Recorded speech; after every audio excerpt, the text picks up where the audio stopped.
When you hear that a safety is 5'10 and 205 pounds, typically you're going to expect that safety to be very much so of the coverage safety, free safety type role. I'm just going to be able to have good ball skills. That's not really the case with Joseph. Joseph is actually probably much better at just being able to stop the run. He'll deliver some big hits. He plays that strong safety role very well. And so when the Cleveland Browns decided to make a signing and go out and get him, I think it makes a good amount of sense, and I think that he can actually really help their team a lot. Not to say that he is some, athletic monster by any means, but you know what? Hey, getting a good safety who can play a role and play that role very well for a quick 1 year, $2.5 million deal, I mean, that's a good deal, and that's something that I think more teams should have been in on.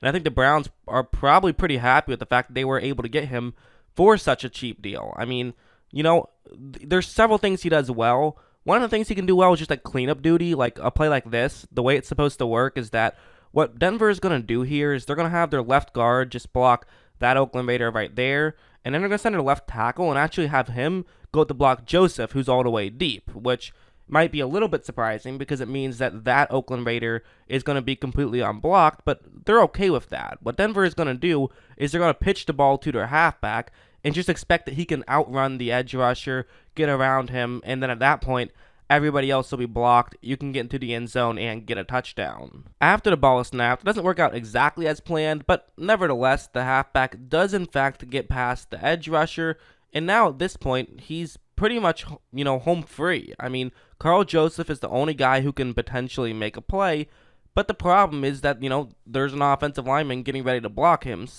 and again, you hear he's only 5'10", you think this would be a pretty good situation for Denver. I mean, guy's 200 pounds. The offensive lineman probably has 100 pounds on him. This is a pretty good situation. However, if you don't have size, you have speed, typically. So watch how Joseph has the footwork to run over, get there quickly, and still be able to make a tackle.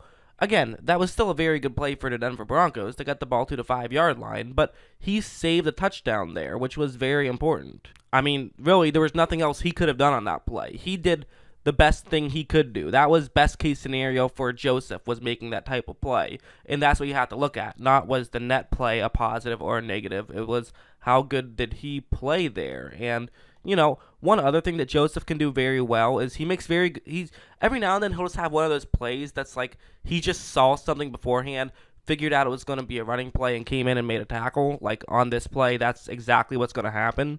Denver is going to have 3 one-on-one matchups right over there, and then they're actually also going to have a receiver in the game got to block that defensive back who's right over there. And the reason why I'm singling that out is because he's actually going to have to change something up because of Karl Joseph, who is unblocked on this play, since he is the safety who is deep, but he's going to read his play very quickly, and watch how quickly he moves in. So now a Denver receiver pretty much is saying, okay, I should run over and try to knock him out of the way, because at this point, he's done a great job of getting closer and getting in position to try to make a play.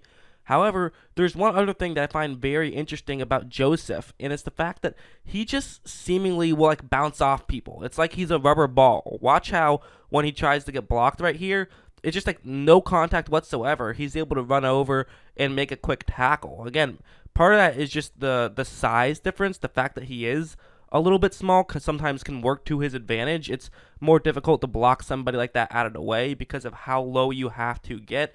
He's pretty much always going to be lower than whoever he's going up against, so sometimes that creates some trouble. And of course, he has such good footwork, he can sort of move around and get himself in a good position where when you try to block him, you don't really block him the way you want to. You can't really get the hand placement that you want because of his good footwork. So that's just a couple of things that he really brings to the table and why he is such a good run stopper. Like this play is another very good example where that's the Denver Broncos player who's going to run out to try to block him.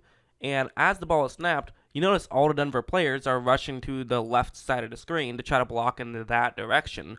But Joseph is doing a pretty good job of not just following in that direction and getting a little bit closer towards the right. He sees which way this block is going and realizes that if he can get farther enough to the right side of the screen, this now means that it's going to be very difficult to make a block on him. And watch how, because of that, when his assigned man does try to block him, you can't really get that much contact, and he's able to run over and make a tackle. I mean, it's hard to really push a guy too far when you can barely even push him at all, especially when he stays at the distance that he's staying at. I mean, just think about it. If you're close, you can push them further back. If he's far away, you can't really push him that much farther. And so that way, when he runs around like that, it allows him to not get moved too much. And of course, he just has the footwork where he can get away with it. Whereas if other guys tried to pull that off, they wouldn't be fast enough to then move over and make a play. This is another good example of his footwork. I think this will be probably the best way of really just showing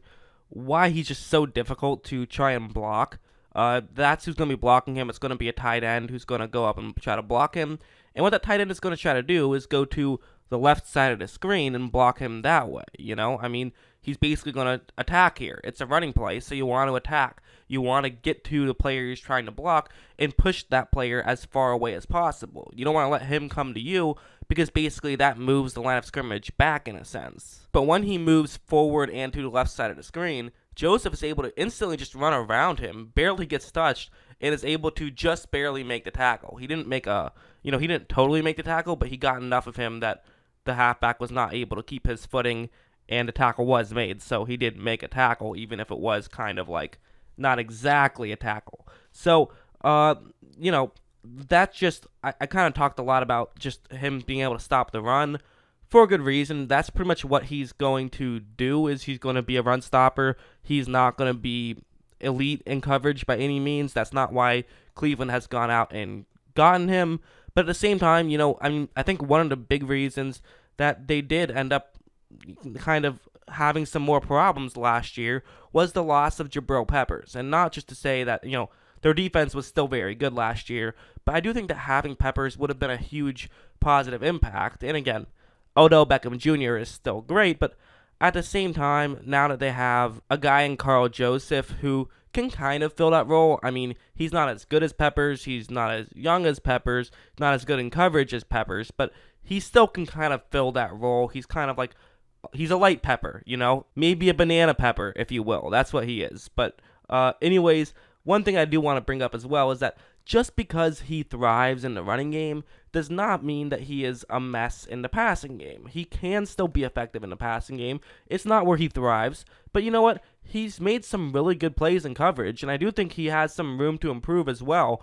Like a play like this, it's a cover 2 zone, and there's going to be 2 routes that are going to be in Joseph's zone. He's playing deep, obviously. He's a safety. Safeties play deep.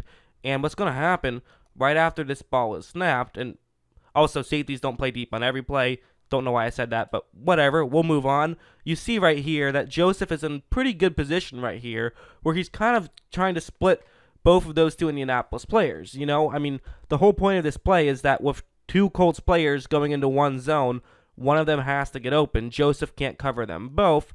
Maybe other Oakland Raiders realize what's going on. They sort of do a defensive shift, move around to try to cover them up.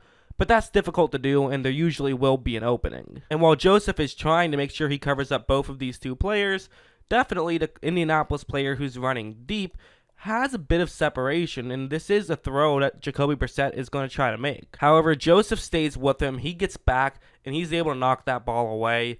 And, again, that's nothing outrageous, that's nothing insane, but he can hold his own, and that's really what you want. Somebody that won't be a mess in the passing game and who will be great in the rushing game. That has a ton of value, and for just $2.5 million, I mean, that's a great deal, I think. I think it's a really good decision by Cleveland. He also probably had his best season in coverage last year, so maybe he is getting better, but at the same time, he's a hard hitter. He's a very good run defender, and that is something that can really help a team like Cleveland, who, quite frankly, already has a really good defense. I think they have a lot of good defensive talent, and adding another player can absolutely have a lot of positive impacts. It is kind of funny that Cleveland is now like back-to-back off-season champions, so, it's just the kind of thing. We'll have to see how all these pieces fit in, and as we all know, everything you do in sports is a risk. Sometimes you make a great decision